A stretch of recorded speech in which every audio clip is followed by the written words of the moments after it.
जय माँ, जय गुरुदेव।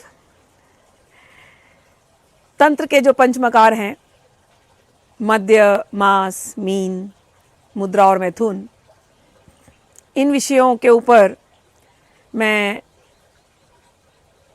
जो तंत्र शास्त्र में दिया गया है उन बातों का खुलासा आप लोगों के सामने कर रही हूँ, क्योंकि तंत्र को लेकर के खूब पाखंड हो रहा है आज के ज़माने में, और एक से एक तांत्रिक गुरु आ गए जो इस पाखंड को सपोर्ट करते हैं। वो पाखंड बिना समझे, बिना जाने अपने मनमर्जी से फैला रहे हैं। ऐसा मैं नहीं कहती, ऐसा शिव जी ने कहा है। यदि आपने पहली वाली वीडियो सुनी होगी तो उसमें जाकर के सुनिए, और अगर नहीं सुना है तो मैं आप लोगों को फिर से याद दिला देती हूँ। भगवान शिव कुलार्णव तंत्र, क्योंकि लोग कौलाचार को ही वामाचार का मार्ग समझते हैं, और वामाचार में बलि, शराब पीना और इत्यादि जो बातें हैं पंचमकारों को, उसको बढ़ावा देते हैं। तो मैं उन्हीं कौलाचार के जो ग्रंथ है कुलार्णव तंत्र, उसी में से बातें आपको सुना रही हूँ, और साक्षात भगवान शिव की बातें सुना रही हूँ। जब आप तंत्र के रास्ते चलें तो इन बातों को आप समझना। होता यह है कि वो जो बातें जो नहीं होनी चाहिए उसको लोग हाईलाइट करते हैं बिना समझे, क्योंकि पहले की बात उनको पता ही नहीं, उन्हें खोल के पढ़ी ही नहीं है। क्योंकि अगर पढ़ेंगे और गुरु के पास जाएंगे, और यदि कोई सच्चा गुरु होगा तो वो इन बातों के मर्म को समझाएगा और अपने शिष्य को गलत रास्ते पर जाने से बचाएगा। तंत्र को कहा गया कुल धर्म। आप पहले की वीडियोस जाकर के सुनना। इसके पहले वाली वीडियो में भगवान ने तंत्र मार्ग को कहा कुल धर्म, और मैंने कुल धर्म का डिफिनेशन दिया। हम देवी के कुल के हैं, और इस देवी के कुल का धर्म क्या है? वो हमारे गुरुदेव, गुरुओं के गुरु, देवों के देव भगवान शिव ने दिया है। और उसमें मध्य के बारे में क्या कहा, और मैथुन के बारे में क्या कहा, और मांस भक्षण के बारे में क्या कहा, ये भी पहले की वीडियो में कुछ बातें समझाई गई। कुलार्णव तंत्र के द्वितीय उल्लास के श्लोक नंबर 90 से लिया गया था। आज जो है मैं उसी बुक के कुछ आगे के श्लोकों को आपको सुनाऊंगी। अगली बार जब आप जाएं किसी तांत्रिक पीठ पे, और जब आपको पंडित लोग प्रेरित करें, या सोकॉल्ड तांत्रिक गुरु जिनको भगवान ने श्लोक नंबर 115 में कहा दुराचार परह, जो लोग दुराचारी हैं, पामराहा, जो बहुत लोली हैं, घटिया लोग हैं, कहते ऐसे यदि स्वामी हो तो उनके सेवकों की क्या दशा होगी, भगवान ने 115 में कहा था। और उसके पहले और भगवान ने कहा ऐसे पाखंडी गुरुओं के बारे में, गुरु उपदेश रहिता, जिनको सही गुरु नहीं मिला, मोहयंती, खुद ही तो वो मोहित है पागल की तरह, और दूसरे को भी पागल बना रहे हैं। और कहते हैं भगवान ने ऐसे पाखंडी गुरुओं को कहा मिथ्या ज्ञान विडंबकाहा, जो झूठ मूठ का ज्ञान फैलाते हैं। विडंबिका का अर्थ होता है पाखंडी। तंत्र के गुरु बनते हैं और पाखंड फैलाते हैं। स्वबुद्धया कल्पयंती, वो अपने मन मर्जी बनाई हुई धर्म एक बनाते हैं, और लोगों कहते हैं यही तांत्रिक धर्म है, यही आपको करना है। और भगवान ने कहा पारंपरा विवर्जिता, जो परंपरा से नहीं आए हैं, अपने मन से बनाए तंत्र के रास्तों को अपना रहे हैं और अपने शिष्यों को सिखा रहे हैं, और उसी के बहाने मैथुन, मांस भक्षण और मदिरा पान की अगर यह आदत दिला रहे हैं, भगवान ने उसको भी क्रिटिसाइज किया। द्वितीय उल्लास के 117, 118, 119 श्लोक में भगवान ने कहा यदि केवल मदिरा पान करने से कोई सिद्धि मिल जाती तो संसार के सारे ड्रग एडिक्ट गुरु बन जाते, सिद्ध बन जाते। यदि केवल मांस भक्षण से कोई सिद्धि मिल जाती तो ऐसे तो बहुत मांस भक्षी है संसार में, जानवर भी मांस भक्षण करते हैं, सारे सिद्ध हैं क्या? और यदि प्रिया का मुख देखने से, और शक्ति रूपी जो स्त्री है उसको तुम संभोग की दृष्टि से यदि देखोगे, शक्ति संभोग मात्रेण, और शक्ति रूपा स्त्रियों के संभोग से यदि इतनी मुक्ति मिल जाती, इतने आसानी से मुक्ति, तब तो सभी लोग तो संभोग रत हैं, सभी तो कामी है संसार में। ये तंत्र का धर्म नहीं है, ये कुल धर्म नहीं है। मैं आप लोगों को वो बता रही हूं जो भगवान शिव ने कहा है कुलार्णव तंत्र में। अब मैं आज आगे के श्लोकों को आज सुनाऊंगी आप लोगों को, क्योंकि अगली बार जब आप जाना ना और बलि देने के लिए अगर आपका मन किया या शराब चढ़ाने के लिए, याद कर लेना भगवान शिव ने क्या कहा, कान खोल करके सुन लो और दिल में बैठा लो। और यदि किसी ने प्रेरित किया, मत सुनना ऐसे विडंबिका, ऐसे पापियों की, ऐसे दुराचारी, ऐसे पाखंडी गुरुओं की बात मत सुनना जो परंपरा विहीन है। वो कुल धर्म नहीं बता रहे, वो अपना मनगढ़ंत ज्ञान आपको दे रहे हैं। क्या कहते हैं 120 में सुनते हैं, भगवान शिव बोल रहे हैं, किसको बोल रहे हैं, अपनी माता देवी को बोल रहे हैं। माँ ने हम जैसे बच्चों के लिए पूछा है प्रश्न, क्योंकि कई बच्चे कंफ्यूज हो जाएंगे, भ्रमित होंगे। माँ को अपने बच्चों की चिंता है, नहीं होगी तो किसको होगी। तो माँ ने अपने बाबा से पूछा है, हमारे बाबा से पूछा है। ये माँ पिता हमको ज्ञान दे रहे हैं, तंत्र के धर्म में हम जाएं, इस तंत्र से हमको माँ को प्राप्त करना है ना, तो वो धर्म माँ बाबा ही बताएंगे। बाबा क्या बोलते हैं सुनिए, कुल मार्गो महादेवी न मया निंदिता क्वचित आचार रहिता यत्र निंदितास्ते न चेतरे। भगवान कहते हैं मैंने श्रेष्ठ कुल मार्ग को कभी निंदित नहीं किया। वस्तुतः कौन इसका निंदा करता है, कहते हैं भगवान जो आचारहीन पुरुष हैं। आचार रहिता ये अत्र, जो यहाँ पर आचार, जिनके अंदर शुद्ध आचरण नहीं है, खुद तो गिरे हुए हैं, घटिया कुकर्म करते हैं तंत्र के नाम पर और तंत्र को निंदित करते हैं। भगवान कहते हैं मैंने तो बहुत ऊंचा तंत्र दिया था, लेकिन जो आचारहीन है वही लोग इसे दूसरे रूप में प्रचारित करने में लगे रहते हैं। और इस कार्य में कुछ मूर्ख पंडित मानी लोग ही मनमानी परिभाषा देते रहते हैं। श्लोक नंबर 120 और ये 121, ये मैंने इसका आपको अर्थ बताया।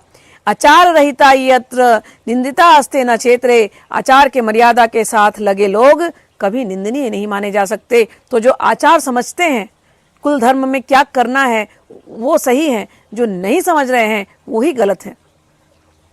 अन्यथा कौलिके धर्मे आचार कथितो मया विचरन्ति अन्यथा देवी मूढ़ा पंडित मानिनः, जो अपने आप को तांत्रिक पंडित मानते हैं, पंडा मानते हैं और गलत परिभाषा देते हैं, वो निंदनीय हैं। कुल धर्म के आचार को मैंने दूसरे स्तर पर, भगवान शिव बोलते हैं कुल धर्म के आचार को मैंने दूसरे स्तर पर एक दूसरे रूप में ही प्रतिपादित किया है। कैसे समझ में आएगा ये दूसरा रूप, सही गुरु के पास ही समझ में आता है। आचारहीन लोग इस कुल धर्म को दूषित कर रहे हैं। कृपाण धारा गमनाद व्याघ्र कंठावलंबनात् भुजंग धारणा नूनम अशक्यम कुलवर्तनम। बहुत सुंदर एक बात कहते हैं भगवान, सुनिए। जो लोग प्रदर्शन करते हैं अपने आप को, हम बड़े तांत्रिक, गले में सर्पों की माला लगा करके, मुंड माला लेकर के, न जाने पता नहीं क्या क्या वेश धारण करते हैं अपने आप को तांत्रिक बताने के लिए। भगवान कहते हैं देवी तलवार की तीक्ष्ण धार पर चलना संभव है, उसी तरह हिंसक व्याघ्र के कंठ का आलिंगन भी सर्कस में लोग कर लेते हैं। सर्पों की माला बनाकर भी कुछ लोग प्रदर्शन करते हुए देखे जाते हैं। पर यह सब, सुन रहे हो ना, पर यह सब कुल धर्म की पावनता का स्पर्श करने योग्य भी कार्य नहीं माना जा सकता। तो कोई एक्टिंग करते हो देखो हमारे वश में, हम तांत्रिक हैं, हमारे वश में नाग है, हमारे वश में शेर है, हम ये हैं वो है, वो सब सर्कस कर रहे हैं बस, क्योंकि कुल धर्म की पवित्रता को वो छू नहीं पाए हैं। इनके द्वारा भगवान कह रहे हैं, स्पष्ट शब्दों में कह रहे हैं,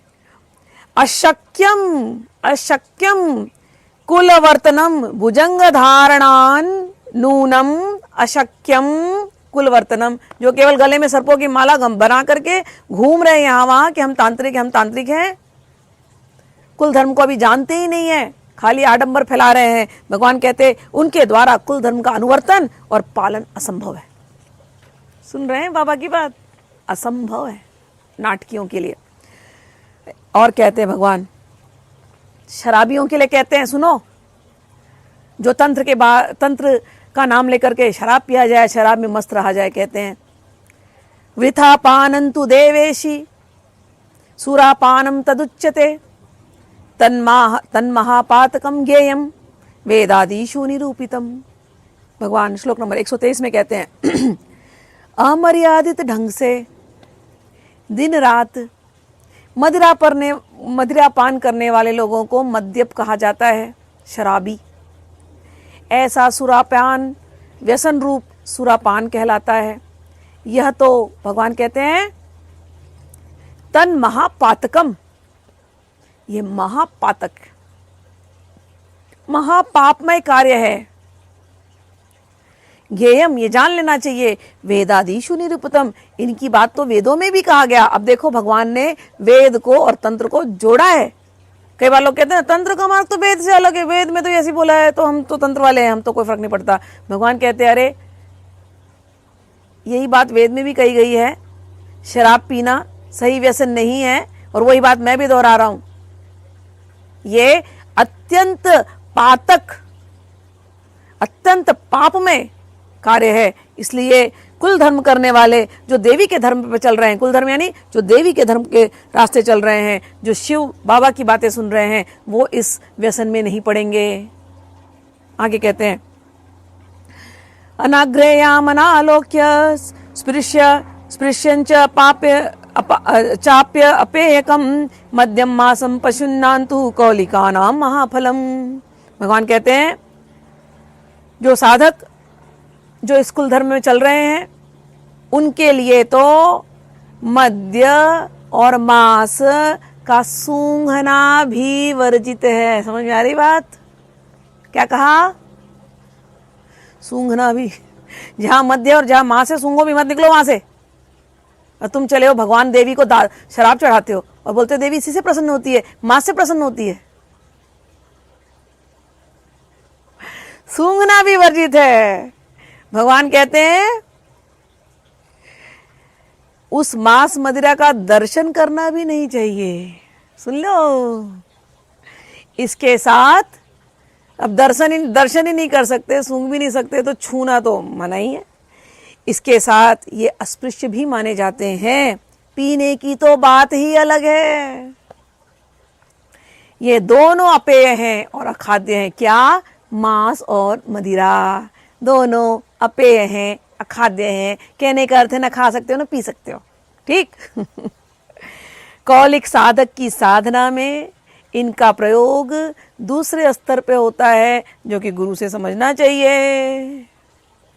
क्या कह रहे हैं उसके गूढ़ार्थों को समझना चाहिए। कहते हैं इन्हें भगवान शिव कहते हैं अनाघ्रेयन। ये अनाघ्रेय हैं, मतलब इनको लिया नहीं जा सकता।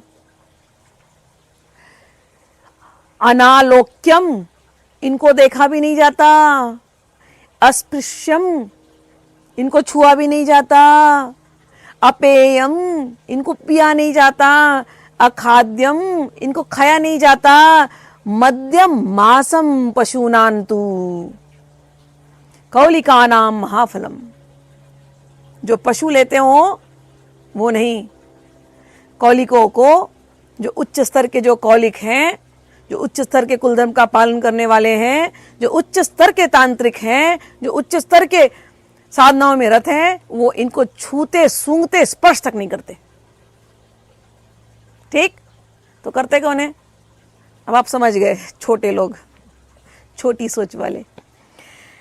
भगवान कहते हैं, भगवान ने इसी एक प्रश्न उठेगा कि आपने तो पहले वीडियो बनाई थी सुरा वाली, उसमें बहुत सारे आपने पेष्टी, गौड़ी, माधवी के बारे में बताया। यस, भगवान ने 11 प्रकार की मदिरा बताई और एक 12वीं प्रकार की मदिरा बताई। और भगवान ने अब क्या कहा, क्योंकि वो पंचम उल्लास से मैंने श्लोक लिए थे, भगवान ने उसके पहले जो वार्निंग दी थी अब आप सुनिए। वो पंचम उल्लास के श्लोक पहले इसलिए ले गए थे क्योंकि आपका ध्यान खींचा जाए और आपको सही रूप दिखाया जाए।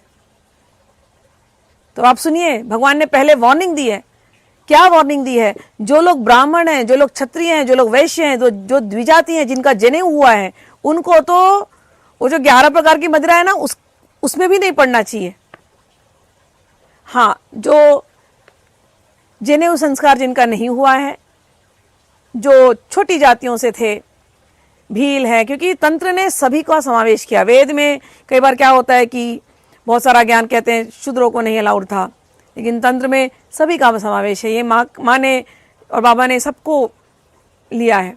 तो तंत्र आप देखोगे कि तंत्र की तांत्रिक देवियाँ ये भीलों में, ये जो पहाड़ी जो आदिवासी होते हैं उनके अंदर, और वो जो निम्न वर्ग समाज का जिसको वैदिक लोगों ने मतलब अपनाते नहीं थे, वेद धर्म वाले ब्राह्मण और ब्राह्मण और जो ऊंचे धर्म वाले हैं, जो क्षत्रिय और जो वैश्य लोग हैं, ये लोग शूद्रों को अपनाते नहीं थे और उनके पास कोई ऑप्शन नहीं रह जाता था सिवाय ये। ऐसी एक जाति के बारे में मैं जानती थी इंडिया में, साउथ से। वो लोग बेचारे ये सभी उच्च जातियों का सेवा करते हैं और खुद को खाने के लिए उनके पास अन्न नहीं होता। उनके खेतों में ये काम करते लेकिन उनको अन्न नहीं मिलता, तो वो क्या करते हैं बेचारे, चूहे जो होते थे ना खेत के, वो चूहों को निकाल करके वो खाते हैं, वो उनका अन्न है। ऐसे जो निम्न जाति के जो हैं, निम्न वर्ग के, जिनको समाज के उच्च वर्ग ने बिल्कुल ध्यान नहीं दिया, उनको भगवान के नामों से वंचित रखा, उनको मंदिरों में जाने से वंचित रखा, क्या उनकी मुक्ति होनी नहीं चाहिए? होनी चाहिए। इसीलिए तंत्र ने उनको भी अपनाया, ऐसे लोगों को जिनके पास कुछ खाने को नहीं है ऑप्शन, ऐसे लोगों को जिनको हमने शूद्र कहा, जिनको सोसाइटी ने बहिष्कार कर दिया, और वो इतने, उनका खान पान ही ऐसा है, तो उनको छूट दी गई कि तुम लेना चाहते हो, तुम अपने दुख को, अपने दर्द को, अपने मेहनत को जो तुम दिन रात कर रहे हो, तुमको उसको अगर हटाना है, तो तुमको अगर लेना ही है, तो उनके लिए 11 मद्यों का बताया गया प्रयोजन। लेकिन जो 12वीं जो मध्य है, जो भगवान के नशे में डूबना, इसके लिए सबको होना चाहिए। ये सब, इसका सब लोग पान कर सकते हैं, भगवान का नशा, ठीक है ना, देवी का नशा, देवी के प्यार में डूबने का नशा, ये नशा पान करो। कहते हैं मध्य 11 प्रकार के माने जाते हैं, और अमेध्यानि द्विजाति नाम मध्याने का देश वै तू, कि जो लोग द्विजाति हैं, जिनका जनेऊ संस्कार हो गया है, उनके लिए तो हर प्रकार का मद्य अलाउड नहीं है, कोई भी मद्य अलाउड नहीं है, ठीक है। ज्यादा से ज्यादा आपको मद्यपान करना है, अगर तंत्र में फिर भी आपके मन में आ रहा है, तो जो सिखाया गया है उसके अंदर नारियल का पानी है, और छाछ होता है ना, छाछ दही का, उसको मट्ठे के अंदर गुड़ डाल करके वो देवी को चढ़ा दो। जो हम पंचामृत कहते हैं, वेदों में उसको पंचामृत कहते हैं, वही हम कुलद्रव्य कहते हैं, वो पंचामृत का तुम सेवन कर सकते हो। पंचामृत सुबह चढ़ा दिया, शाम को पी लिया, तो उसमें कोई तकलीफ नहीं है, ठीक है। पंचामृत का 2-3 दिन तक भी सेवन कर सकते हो, कोई तकलीफ नहीं है, तो उसको हम कर सकते हैं। तो जितने द्विजाति हैं उनके लिए ये कहा गया है, और जो छोटी जाति के हैं उनको थोड़ी सी छूट इसलिए दी है कि धीरे धीरे जब वो कुल धर्म में आ जाएंगे, जब वो इन बातों को समझ जाएंगे, वो धीरे धीरे अपने इन आदतों को छोड़ करके वो उस भगवत तत्व को प्राप्त कर लेंगे, इसीलिए उनको छूट दी गई। लेकिन यदि आप द्विजातीय हैं, आप ब्राह्मण हैं, क्षत्रिय हैं, वैश्य हैं, तो भूल जाना, फिर तंत्र में गलत काम मत करना, ठीक है ना। ये द्विजातियों के लिए अमेध्य माने जाते हैं। एक मध्य 12वें प्रकार का माना जाता है, उसे महामध्य कहते हैं। वह सब लोगों के लिए अत्यंत उपयोगी होता है। भगवान समझा रहे हैं अब कि सुरा जो है वो अन्नों का मल होता है, और अन्य मल तो दूषित होते ही हैं। इसलिए ब्राह्मणों, लिखा है, सुन मैं संस्कृत में पढ़ देती हूँ ताकि आपके मन में ये बैठ जाए। ब्राह्मण लोग, क्षत्रिय लोग और वैश्य लोग आप मत बनो जो नहीं बनना है। सुरा वै मल्लमन्नानाम पाप मातु मलमुच्यते। जो सुरा है ये अन्न का मल है। मल मतलब आप सुबह मल जाते हो ना, दिन भर खाने के बाद मल जाते हो, तो सुरा को, शराब को अन्नों का मल कहा गया। और मल अच्छी बात नहीं होती है, मल जो है वो दूषित होती है, इसलिए इसका पान नहीं करना चाहिए। तस्माद ब्राह्मण राजन्यो वैश्यश्च न सुराम पिबेत। जो ब्राह्मण है, जो क्षत्रिय हैं, वैश्य हैं, न सुराम पिबेत, उनको सुरा नहीं पीना चाहिए। श्लोक नंबर 126 में था ये लिखा हुआ, बाबा ने सिखाया। अब हम लोग आगे बढ़ते हैं 127 128 में बाबा क्या कहते हैं, सुरा दर्शन मात्रेण कुर्येत सूर्यावलोकनम तत्समाघ्राण मात्रेण प्राणायाम त्रयम चरेत। कि अगर आपने, भगवान कहते हैं, सुरा का दर्शन कर लिया ना, शराब का दर्शन करने मात्र से पाप हो जाता है, तो उसको दूर करने के लिए सूर्य का दर्शन करना पड़ेगा आपको। तो उसकी पाप निवृत्ति के लिए सूर्य का अवलोकन करना आवश्यक है। और कहते हैं यदि वह आघात हो जाए तो प्रायश्चित में तुरंत 3 बार प्राणायाम करना चाहिए। आप शराब सूंघ रहे हो, अब सोचो आप लोग जाते हो तांत्रिक पीठों में, आप शराब चढ़ाते हो और सूंघते हो और पीते हो, उसको कितना घृणित कर दिया भगवान ने, शिव ने। यहाँ पर कहते हैं यदि आपने सूंघ लिया ना तो बैठो जाकर के और जाकर के प्राणायाम करो 3 बार और अपने आप को पवित्र करो। पहले सूर्य देख लिया ना, पहले सूर्य भगवान को जाकर के नमस्कार करो, फिर जाकर के अपने माइंड को प्योर करो, फिर साधना में लगो। चढ़ाने की तो बात ही दूर छोड़ ही दो ना, जब स्पर्श ही नहीं कर सकते तो, स्पर्श ही नहीं कर सकते तो। और कहते हैं, और उसके बाद इतना ही नहीं, आजानुभ्याम भवेन मग्नो जले चोप वसेदह ऊर्ध्वम नाभे स्थिरात्नु मध्य स्पर्शने विधि ही, कि जल में जाए और जानु पर्यंत, मतलब आपके थाइस तक पानी में खड़ा रह करके, और एक दिन में उपवास करना चाहिए इसके प्रायश्चित के लिए। ठीक है किसके लिए? केवल देखने मात्र से, सूंघने मात्र से। पहले सूर्य भगवान का दर्शन करो, फिर जल में जाओ, खड़े रहो, वहां पर जाकर के प्राणायाम करो, और फिर उसके बाद वहां से निकल करके पूरे दिन का उपवास करो, तब तो कहीं जाकर के आपकी प्रायश्चित होने वाली है। और फिर ये कहते हैं अगर स्पर्श हो गया तो कहते हैं यदि मध्य का स्पर्श हो जाए तो शास्त्र ये कहते हैं उस व्यक्ति को 3 रात्रि पर्यंत नाभि प्रदेश तक, नाभि तक गहरे जल में प्रवेश कर उसका प्रायश्चित करे। यही विधि है बच्चों, माय तांत्रिक ट्राइब। आहा, समझ में आई बात? तो अब अगली बार जब चढ़ाने जाना ना, या किसी ने बोला ना अरे भैरव जी को दारू चढ़ती है, अरे देवी को नशा चढ़ता है, देवी तो नशा करती है, सुना देना इनको ये। ठीक, आगे सुनो 129वां 129, सुरापाने कामकृते ज्वलंती तुन विनिक्षिपेत मुखे तया विनिर्दग्धे ततः शुद्धिम अवाप्नुयात। काम वासना में और उत्तेजना के लिए भी सुरापान करते हैं। Of course everybody knows in this world, ये संसारिक तरीके हैं। ऐसे लोगों को क्या करना चाहिए? शिव जी बोलते हैं, सुनो, ऐसे लोगों को गर्म सुरा मुंह में छोड़कर उसका प्रायश्चित पूरा किया जाता है। गरम गरम सुरा लो, मुंह में भोंक लो और फिर जाके कुल्ला करके आओ।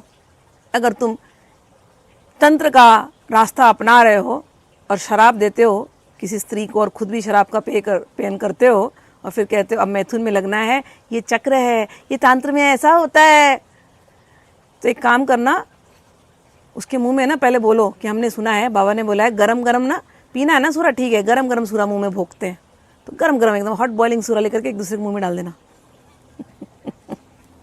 मैं नहीं बोल रही, शिव जी बोल रहे हैं, मुझे मत ब्लेम करना भैया। सुना देती हूँ संस्कृत में, सुरापाने काम कृते ज्वलंती ताम विनिक्षिपेत मुखे तथा विनिर्दग्धे तथा शुद्धिम अवाप्नुयात। इस प्रकार उसका मुख कुछ तप्त होकर के जल जाता है।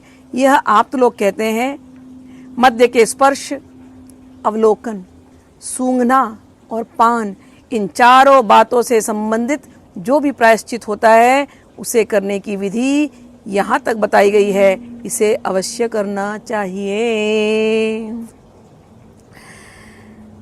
मध्य स्पर्शादि दोषस्य प्रायश्चित विधि स्मृतः अभिधानेन यो हन्यादात्मार्थं प्राणिन प्रिये निवस्से नरके घोरे दीनानि पशुरोमभिः समृतोऽपि दुराचार तिर्यग्योनिषु जायते।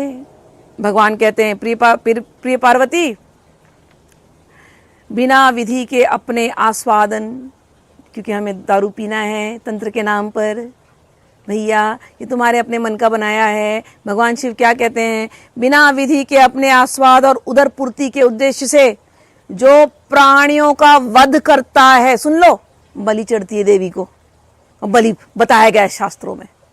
कैसे बताया, सुन लो क्या बोलते हैं शिव जी, उसके बाद अगली बार सोचना। कुलाचार के, कौलार्णव तंत्र के, द्वितीय उल्लास के 130 नंबर श्लोक, 131 नंबर श्लोक का तुमको मैं हिंदी में ट्रांसलेशन करके बता रही हूं। बिना विधि के अपने आस्वाद और उदर पूर्ति के उद्देश्य से जो प्राणियों का वध करता है वह पुरुष पशु के रोम की संख्या के वर्ष बराबर नरक में निवास करने को विवश होता है। वह पुरुष पशु के रोम की संख्या, अपने रोम तो छोड़ी दो, तुम बकरे को अगर मारते हो, बकरे को कितने रोम है, जितने उसके रोम है ना, उतने रोम उतने वर्ष तुम नरकों में निवास करोगे। मरने के बाद उसे अवश्य तिर्यक योनि में जन्म लेना पड़ता है, पशु योनि में जन्म लेता है, कई बार तो उसकी बलि चढ़ती है। आगे कहते हैं, अनुमंता विश्वसिता निहंता क्रय विक्रयी संस्कर्ता चोपहर्ता च खादिताष्टो च घातका। श्लोक नंबर 132 द्वितीय उल्लास। जो लोग, हाँ पशुवध होता है, बलि होती है। भगवान कहते हैं जो पशुवध को मान कह करके निर्णय देने वाला अनुमंता होता है, जो अनुमति देता है और ऐसा विश्वास दिला करके, अपने विश्वास में ला करके पशुवध का जो सहायक होता है, अनुमंता, विश्वासिता, निहंता, और जो बहुत पशुपालिका का विश्वास करने लगते हैं, इस दशा में पशुवध में सहायक विश्वासिता, जिसने विश्वास दिलवाया और जो सपोर्ट करते हैं पशुवध को, पशु का वध करने वाला हंता, जिसने पशु का वध किया, पशु को खरीदने वाला, जो यजमान है ना, पशु को खरीदा बलि दिलवाने के लिए, पशु को खरीदने वाला, और जो पशु का बिजनेस करते हैं, बेचने वाला, उभय पक्ष के सदस्य जो वहां खड़े होकर के देख रहे हैं पशु की हत्या, पशु की बलि, मृत पशु के चमड़े आदि को साफ कर उपयोग में लाने वाला संस्कर्ता, उपहार में मांस, चर्म आदि का प्रयोग करता और उसके मांस का भोजन करने वाला खादिता, ये आठों के आठों अनुमंता, अनुमति देने वाला, विश्वासिता, लोगों को विश्वास दिलाने वाला कि हाँ बलि ठीक है, निहंता, काटने वाला, और जो ट्रेडर्स, बेचने वाले, क्रय विक्री करने वाले, संस्कर्ता, जो सफाई करते हैं बाद में उसके बाद और उसके चमड़ी को लेकर के चमड़ी को बेचते हैं, चमड़े का पर्स बना रहे हैं, चमड़े का ये बना रहे हैं बलि के नाम पर, उपहर्ता, जो उपहार के रूप में देते हैं इन बलियों की वस्तुओं को, और जो खादिता, जो इस बलि को खाते हैं। ये 8 प्रकार के लोग पशु घातक के श्रेणी में आते हैं। इनका प्रायश्चित आवश्यक होता है। अब आगे सुनो, 133 धनय विक्रिय कियो हंति खादिता चोपभोगतः घातको वधबंधाभ्याम इतेश त्रिविधो वधः। विक्रेता, जो पशु को बेचता है, सारा बिजनेस बलि का, विक्रेता धन के लोभ के कारण ही घातक माना जाता है। खाने वाला उपभोग करता है और वध का समर्थ सहायक है, अतः वो भी घातक है। घातक मतलब किलर।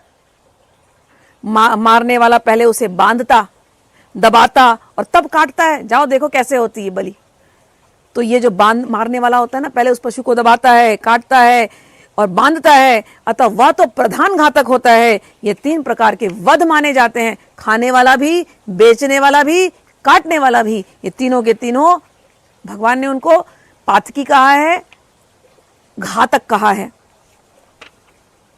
और उसी प्रकार से मास संदर्शनम कृत्वा सुरादर्शन वच्चरेत तस्माद् विधिना मासम मध्यम न सेवते क्वचित। भगवान कहते हैं सुरा को देखने से जो प्रायश्चित होता है, जो शराब को देखने से जो प्रायश्चित सिखाई गई ना, गरम गरम शराब पी लो मुंह में, ऐसी ही प्रायश्चित तुमको मांस को देख करके भी वही करना पड़ेगा। इसलिए शास्त्र यह व्यवस्था देता है कि कोई कार्य हो उसे विधि पूर्वक संपन्न करना चाहिए। बिना विधि का कोई कार्य, यहाँ तक कि मद्य और मांस का भी प्रयोग नहीं करना चाहिए, ये उचित नहीं है। आगे सुनिए, विधिना सेव्यते देवी तरसा त्वं प्रसीदसि नाश्यप्यस्य परिज्ञानात् सत्यमेव वरानने। दिव्यता की प्रतिमूर्ति है ईश्वरी, भक्तों द्वारा विधि पूर्वक सेवा करने का परिणाम स्वरूप तुम उन पर शीघ्र ही प्रसन्न हो जाती हो। और उसके साथ साथ यह भी सत्य है हे सुमुखी कि जिसको ज्ञान नहीं है, जो सही तरीके से कुल धर्म को समझता नहीं है, जो अविधि पूर्वक तंत्र के रास्ते पर चल करके खुद तो मोहित है ही दूसरों को भी भ्रमित करता है, जो तुम्हारे तात्विक ज्ञान से शून्य है, उनको नाश की ओर तुम ही अग्रसर करती हो। कई बार लोग पूछते हैं ना, मां को चाहिए क्या बलि? शिव जी क्लियर कह रहे हैं, तुम उनको उनके नाश की तरफ अग्रसर करती हो, अर्थात तुम्हारी माया उसे और भी मोहपाश में निबद्ध कर लेती है, उसका उत्थान असाध्य सा हो जाता है। ऐसे जो बलि में जो लगे हुए हैं, जुड़े हुए हैं और जो बात करे समर्थन की, उनका उत्थान होना संभव है, इस मेरे कथन में तनिक भी संदेह नहीं है। कह रहे सत्यमेव वरानने, कौन बोल रहे हैं? तंत्र की देवी जिसको तुम पूजते हो ना, जिस कामाख्या को, उनके अर्धांग शिव जी, तंत्र के गुरु शिव जी, कौलाचार्य के गुरु शिव जी, वो बोल रहे हैं सत्यमेव, यही सत्य है वरानने, यही सत्य है वरानने। जो तुम्हारे तत्व को नहीं समझता और गलत तरीके से प्रचार करता है, जो पूरे सहायक लोग हैं, उनको तो तुम नरकों में ढकेल देती हो। श्लोक नंबर 135। अब चलिए 136 पढ़ते हैं। क्या बोलते हैं भगवान शिव, सुनो सुनो, आनंद आ जाता है। तृणं वाप्य विधानेन छेदयेन्न कदाचन विधिनां गां द्विजं वापि हत्वा पापैर्न लिप्यते। कहते हैं बिना आवश्यक विधान के, अर्थात विधि क्रिया में उतारने की आवश्यकता के बिना कोई काम नहीं करना चाहिए। यहाँ तक कि कोई तृण भी नहीं तोड़ना चाहिए, कोई एक घास भी नहीं तोड़ना चाहिए। घास पात तक तोड़ना, ये जो पेड़ पौधे हैं ना, इनको तक तोड़ना भी, उससे भी अपराध लगता है। इसलिए सही तरीके से उसको समझना चाहिए कि क्या बात कही गई है, किस पशु का वध करने को कहा गया है, आपके अंदर की पशु वृत्ति को वध करने को कहा गया है और किसी को नहीं कहा गया। यदि आप इसमें कहते हैं विधिनाम गाम द्विजम वापी हत्वा पापैर्न लभ्यते, अब आप द्विज हैं, आप ब्राह्मण हैं, आप क्षत्रिय हैं, आप वैश्य हैं, और आपका तो ये धर्म है कि आप पृथ्वी की रक्षा करें। ये पृथ्वी को गाय कहा गया, तो पृथ्वी का दोहन करना पड़ता है कि नहीं करना पड़ता? तो उस समय कई बार जीव मरेंगे, तो उससे भी पहले माफी मांगनी पड़ती है। ये विधि दी गई है वेदों में। अब ये मत कहना वेद आप क्यों ला रही है, क्योंकि भगवान शिव ने बोला भैया वेद में जो कहा वही मैं तुमको बता रहा हूं सरल तरीके से, लेकिन तुम्हारे ना समझ में वेद आ रहा है ना तुम्हारे समझ में तंत्र आ रहा है। जैसे हम गोदोहन करते हैं, तो उसकी गोदोहन का अर्थ है कि ये पृथ्वी को गाय कहते हैं, ठीक है ना। ये एक अर्थ में बता रही हूँ, ऐसे बहुत सारे अर्थ हैं। तो अब हम लोग इस पृथ्वी का दोहन करते हैं ये अन्न वगैरह उगाने के लिए, फिर इन अन्नों को काटना पड़ता है, करना पड़ता है कि नहीं? तो हालांकि अपराधजन्य है, नहीं करना है, लेकिन अब खाने के लिए करना पड़ेगा।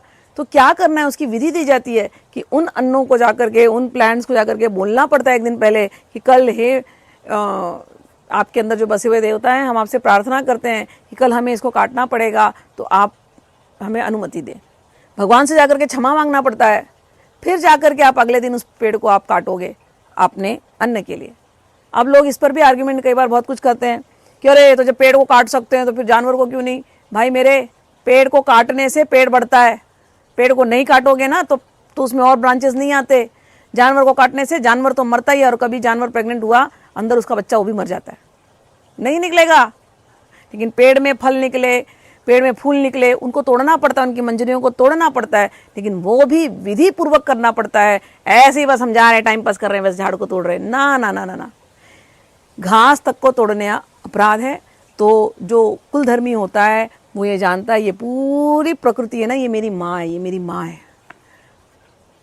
क्या मैं अपनी माँ को जाके नोचूंगा, खचूटूंगा? नहीं ना, अपनी माँ को मैं प्यार से करूँगा ना। और माँ मुझे फल दे रही है ना, फूल दे रही है ना, औषधि दे रही है ना, ये प्रकृति जल दे रही है ना, तो मैं प्यार से ही इसे रहूँगा ना। इसको मुझे दोहना पड़ रहा है रहने के लिए, माँ दे रही है, लेकिन उससे भी धरती मेरी माँ है, इस भावना के साथ कोई कुलधर्म का करता है तो उसे पाप नहीं लगता। ठीक है।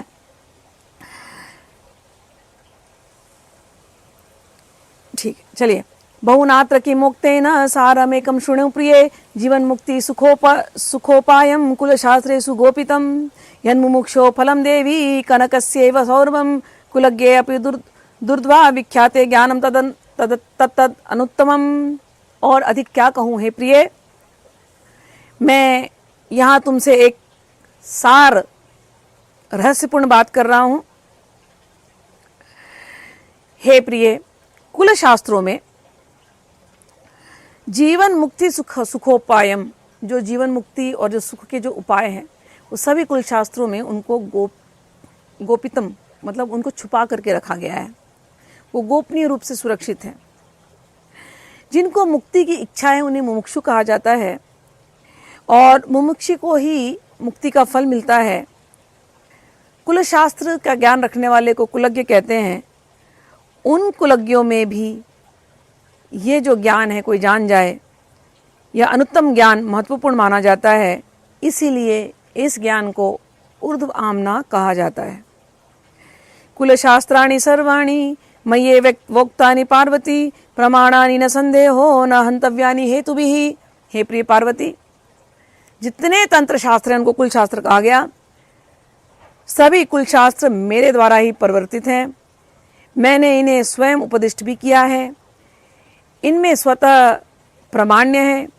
अनेक प्रकार के हेतुवाद के द्वारा, समझ में आई ना, इनका हनन नहीं करना चाहिए कि करना आपको कुछ और है और आप तंत्रों के शास्त्रों को लेकर के आप अपनी बिजनेस चलाना चाह रहे हो, पाखंड का दुकान बिठाना चाह रहे हो, लोगों को भ्रमित करके अपने आप को पुजवाना चाह रहे हो, आपके बहुत फॉलोवर्स बन जाए, आपको बहुत सिद्धि वाला बोल दे, आपको बड़ा प्रकांड तांत्रिक है, ये है वो है, सारे ड्रामा आप सर्कस कर रहे हो।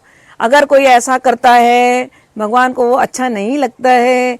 हेतुवाद के लिए इन ज्ञान का, इस कुल धर्म का, इन कुल शास्त्रों का हनन नहीं करना चाहिए और इनके स्वयं प्रमाण होने में भी संदेह नहीं करना चाहिए। देवताभ्य पृथ्वीभ्यश्च मधुवातारितायते स्वाधिष्ठया मधिष्ठया क्षीरम सर्पिर मधु ऊदकम। भगवान 140 और 141, अभी हम लोग 140 पढ़ा मैंने, अब 41 पढ़ूंगी आपको। 140 और 141 के माध्यम से मधु विषयक जो श्रुतियों में जो प्रमाण आया है उसका उदाहरण दे रहे हैं। भगवान कह रहे हैं, देखो भगवान ने फिर से वेद और तंत्र को जोड़ा। कह रहे हैं श्रुतियों में भी मधु शब्द की बहुत बात आती है, उसके प्रयोग और उसके महत्व का उद्धरण प्राप्त है। देवताभ्यः पितृभ्यश्च मधुवाता ऋतायते। देवता के लिए श्रुतियों में कहा जाता है जैसे कि देवताओं के लिए और पितरों के लिए मधुरित अर्थात यज्ञ व्रत प्रिय है। ये बात भी मधुमय होकर ही प्रवाहमान है और रित अर्थात गतिशील सत्य की तरह सर्वत्र व्याप्त है। और दूसरी उक्ति के अनुसार मधुद्रव, तो जो अभी हमने बात करी ना कि कुल द्रव देवी को पसंद है, तो भगवान कह रहे हैं कि देखो श्रुतियों में भी यही बात कहा गया कि देवताओं को द्रव्य अच्छा लगता है, देवताओं को मधु अच्छा लगता है, लेकिन उन्हीं श्रुतियों में ये भी बात कही गई है कि मधु कैसा होता है, मधु द्रव्य या कुल द्रव्य कैसा होता है, वो मधु होना चाहिए, वो स्वीट होना चाहिए और मदिष्ट, वो हल्का हल्का से आपको आनंद देने वाला होना चाहिए। और उसमें क्या क्या होता है, कहते हैं पय पकव तंदुल, कि दूध में बनाई हुई खीर, दूध में पकाए हुए चावल, खीर प्रसाद चढ़ती है ना, तो भगवान कहते हैं ये खीर प्रसाद है ना, ये भी मध्य है, ये भी मधु है। तो जिस मधु की बात कर रहे हैं वो क्षीर प्रसाद है, वो भी स्वादिष्ट और मधुमेह होते हैं और ये देवी को बहुत पसंद है, खीर पूरी हलवा और देवताओं को भी बहुत पसंद है। तो अलग से किसी शराब, गंदी सी चीज़, सड़ी हुई सी चीज़, जो सूरा मल कहा भगवान ने, छी, अन्नों का मल, भगवान ने कहा ना सूरा को अन्नों का मल, अब याद रखना दिमाग में। देवी को शराब नहीं चढ़ता है, ये सूरा का मल नहीं चढ़ता, देवी को खीर चढ़ता है, दूध में पकाए हुए चावल, आहा, ठीक है। ये मधुमेह होते हैं। हिरण्यपावाखादिश्च अबद्धन पुरुषम पशुम दीक्षामुपेया यादित्याद्या प्रमाणम श्रुतेय प्रिय।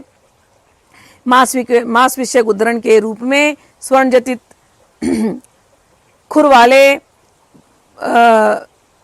हिरण्यपावाखादिश्च अबद्धन पुरुषम पशुम, खुर वाले बलि पशु का मांस स्वर्ण पाव अर्थात पात में रख करके भगवान को अर्पित करने के बाद दीक्षा दी जाती है। अब बोलो कि इसमें पशु बोला गया, नहीं भैया, हमारे जो वेदों में, जो श्रुतियों में जो कहा गया है उसको पिष्ट पशु कहते हैं। पिष्ट का अर्थ होता है संस्कृत में पिसा हुआ, पिसा हुआ चावल का आटा।